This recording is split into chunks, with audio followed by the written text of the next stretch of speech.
قطب الاقطاب حضرت خواجہ قطب الدین بختیار کاکی رحمۃ اللہ علیہ فرماتے ہیں، میں حضرت خواجہ معین الدین چشتی رحمۃ اللہ علیہ کی خانقاہ میں بیٹھا تھا، اچانک ایک تاجر، ایک دنیا دار شخص آیا۔ حضرت خواجہ معین الدین چشتی رحمۃ اللہ تعالی علیہ کے سامنے بیٹھے ہوئے آپ کے ایک مرید شیخ علی علیہ رحمہ جن کا نام تھا، ان کی طرف وہ تاجر تیزی سے بڑھا اور شیخ علی کا گریبان پکڑ لیا۔ میرے پیسے کب دو گے اور کتنے وعدے کرو گے؟ لاؤ میری رقم واپس کرو۔ حضرت خواجہ معین الدین چشتی رحمۃ اللہ علیہ ساری صورتحال سے بے خبر تھے، جلدی سے اٹھے اور اٹھ کر کے اس تاجر سے کہا کہ معمہ کیا ہے، بات کیا ہے؟ کہا حضور بہت عرصے تھے آپ کے اس مرید شیخ علی نے میری رقم دینی ہے اور واپس نہیں کرتا۔ خواجہ صاحب علیہ رحمہ نے شیخ علی کی طرف دیکھا اور فرمایا یہ معاملہ کیا ہے؟ عرض کی حضور غریب ہوں، کمزور ہوں، تنگ دست ہوں، قصدن ایسا نہیں کر رہا، اس سے کچھ مہلت لے چکا ہوں، وہ ختم ہوئی، اب اور مہلت کا سوالی ہوں، پر یہ مجھے مہلت دینے کو تیار نہیں ہے۔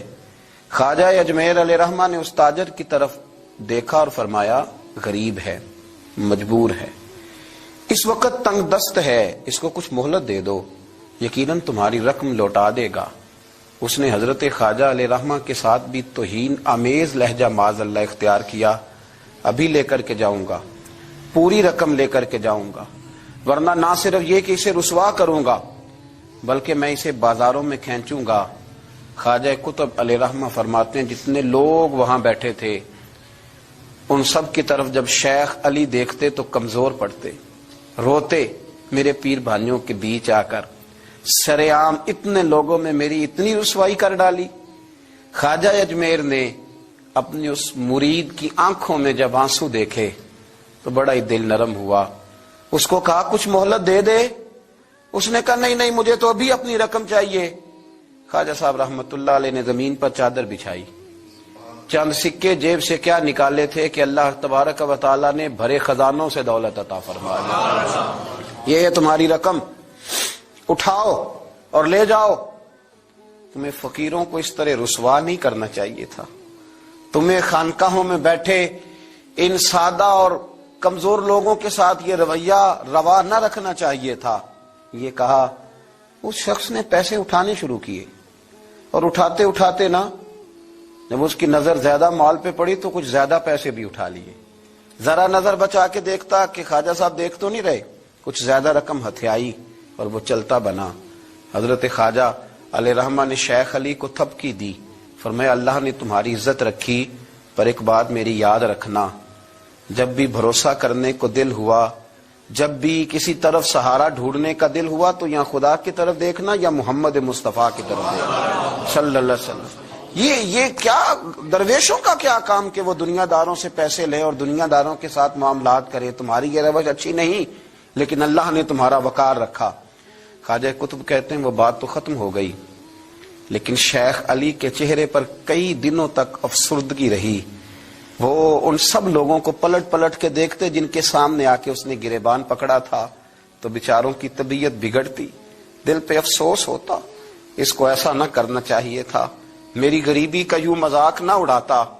کہتے ہیں چند ہفتے گزرے تو اس تاجر کو ہم نے دوبارہ خواجہ صاحب کی خانقاہ میں داخل ہوتے دیکھا، لیکن اب کہ وہ بڑا ہی پریشان آیا، اب کہ وہ بڑا ہی افسردہ آیا، اب کہ وہ آیا تو ہانپتا کامتا تڑپتا آیا، چادر بڑی ساری اوڑھ رکھی ہے، آتے ہی حضرت خواجہ کی خدمت میں بیٹھا، تڑپ کے رونے لگا، کہنے لگا اجمیر کے بادشاہ بھول گیا تھا، معافی ہو سکتی ہے، غلطی ہو گئی تھی، درگزر کا سوالی بن کے آیا ہوں۔ عطائے رسول ہند الولی غریب نواز رحمت اللہ تعالی علیہ فرمانے لگے پہیلیاں نہ بجھا، جو بات ہے اس کو کھول کر کے بیان کر، فقیر تیری ہر بات سننے کو اور درگزر کرنے کو تیار ہے۔ اس نے اپنا ہاتھ چادر کی اوٹ سے نکالا تو کہنے لگا حضور خشک ہو گیا، اٹھتا ہی نہیں، حضور تکلیف میں ہوں، آزمائش میں ہوں۔ ہوا دراصل یہ تھا کہ میں نے نا وہ میں نے سکے اٹھاتے اٹھاتے نا آپ سے نظر بچا کے کچھ زیادہ اٹھا لیے تھے، تو آپ کی ناجائز دولت، میں نے آپ کی دولت کو ناجائز حاصل کر لیا تھا، تو حضور اس سبب سے میرا ہاتھ چھل ہو گیا، مجھے اتنے لینے چاہیے تھے جتنے میرے بنتے تھے، میں نے ناجائز پیسے لے لیے۔ خواجہ اجمیر فرمانے لگے دنیا دار ہے تو ابھی تک دنیا داری میں ہی اڑا ہوا ہے، تو دنیا دار ہے تو ابھی تک تیرا خیال سکوں میں، پیسوں میں، دھیلوں اور اشرفیوں میں اڑا ہوا ہے۔ فرمانے لگے مجھے پتا تھا تو زیادہ اٹھا رہا ہے، لیکن فقیر کے پاس جو خزانے ہیں وہ اس کے ذاتی نہیں، وہ رب کریم کے دیے ہوئے ہیں۔ اللہ کے خزانوں میں سے کوئی لے گیا تو لے گیا، لیکن تو یہ کیا سمجھتا ہے کہ زیادہ سکے اٹھانے کی وجہ سے تیرا ہاتھ شل ہوا ہے؟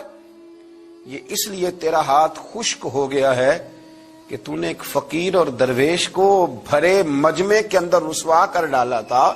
تیرا زیادہ پیسے لینے کی وجہ سے ہاتھ کمزور نہیں پڑا، بلکہ وہ جو تو نے اس غریب کے گلے میں ہاتھ ڈالا تھا اور اسے رسوا کر ڈالا تھا، تو کیا سمجھتا ہے وہ لاوارث ہے؟ اگر وہ کمزور ہے، تنگ دست ہے، تو بندہ تو رب کریم کا ہی ہے نا۔ جو تاجر، سیٹھ، نواب اور ذمہ دار کا رب ہے، غریبوں کا بھی وہی رب ہے، ان مسکینوں کا بھی وہی رب ہے، ان کمزوروں کا بھی وہی رب ہے۔ کہنے لگا حضور معافی کا سوالی ہوں۔ فرمایا اٹھ کے جا اور بڑے مجمع میں جا کے ایک دفعہ اس درویش سے معافی مانگ، مجھے امید ہے عرش کا رب تیرے سارے گناہ معاف فرما دے گا۔ ایک دفعہ معافی مانگ لے، جا سوال کر لے۔ وہ شیخ علی کے سامنے آ کے کھڑا ہوا، وہ کہنے لگا اگر آپ معاف کر دیں تو میری تکلیف دور ہو جائے گی۔ شیخ علی کی آنکھوں میں چھم چھم آنسو برسے۔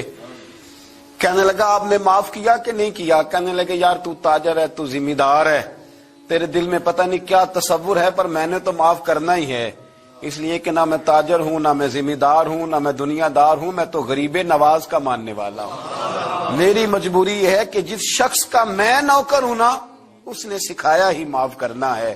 جس کے در دولت پہ میں رہتا ہوں، انہوں نے درگزر کرنا سکھایا ہے۔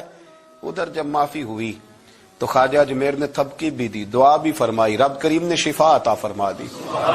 تو خواجہ اجمیر فرمانے لگے میاں جا، تیری تندرستی ہوگی، چلا جا۔ کہنے لگا حضور اب کس نے جانا ہے، اب تو میں تیری دہلیز پہ جھاڑو دیا کروں گا۔ یہ ہاتھ جو تیری دعا کی برکت سے شفا یاب ہوا ہے اجمیر کے والی، اب میں یہاں جھاڑو دوں گا، اب میں یہاں نوکری کروں گا۔